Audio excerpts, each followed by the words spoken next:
বাংলাদেশের জাতীয় সংসদের ৩০০ আসনের মধ্যে অন্যতম গুরুত্বপূর্ণ আসন হল নেত্রকোনা ৪। মোহনগঞ্জ, খালিয়াজুড়ি ও মদন উপজেলা নিয়ে গঠিত এই এলাকা ভাটি অঞ্চল ও বিস্তীর্ণ হাওরে ঘেরা হওয়ায় বরাবরই আলোচনার কেন্দ্রবিন্দুতে থাকে। আসন্ন নির্বাচনে এ আসনে বড় ধরনের প্রতিদ্বন্দ্বিতার ইঙ্গিত পাওয়া যাচ্ছে। বিএনপির সাবেক স্বরাষ্ট্র প্রতিমন্ত্রী লুৎফুজ্জামান বাবর দীর্ঘ কারাভোগ শেষে আবারও নির্বাচনী মাঠে নামছেন। তার রাজনৈতিক ক্যারিয়ার যেমন প্রশংসিত তেমনি সমালোচিত।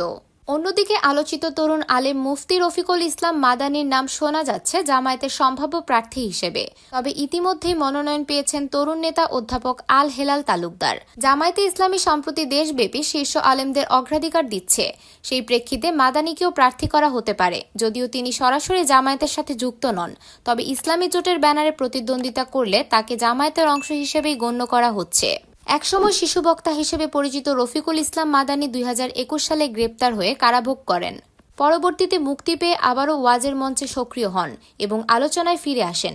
তিনি প্রার্থী হলে তার প্রধান প্রতিদ্বন্দ্বী হবেন বাবর, আর প্রার্থী না হলে বাবরের বিপক্ষে মাঠে নামতে হবে আল হেলাল তালুকদারকে। অতীতে বাবর স্বতন্ত্র প্রার্থী হিসেবে বিজয়ী হয়েছেন এবং বিএনপির মনোনয়নে একাধিকবার সংসদ সদস্য নির্বাচিত হয়েছেন। এ আসনে তার জনপ্রিয়তা এখনও একটি গুরুত্বপূর্ণ বিষয়। যদিও শারীরিক অসুস্থতার কারণে তিনি দলীয় কার্যক্রমে খুব বেশি সক্রিয় নন, তবুও জনগণের সমর্থনে তিনি শক্ত অবস্থান ধরে রেখেছেন। মূল প্রশ্ন হচ্ছে, তরুণ আলেম রফিকুল ইসলাম মাদানি কি বাবরের মতো অভিজ্ঞ রাজনীতিবিদের মোকাবিলা করতে সক্ষম হবেন? বাস্তব ভোটযুদ্ধে বাবরের জনপ্রিয়তাকে টপকানো কতটা সহজ হবে সেটি অনিশ্চিত।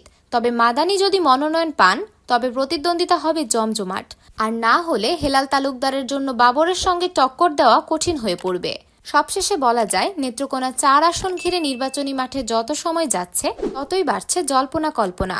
শেষ পর্যন্ত কে বিজয়ী হবেন সেটি এখন সবচেয়ে বড় প্রশ্ন।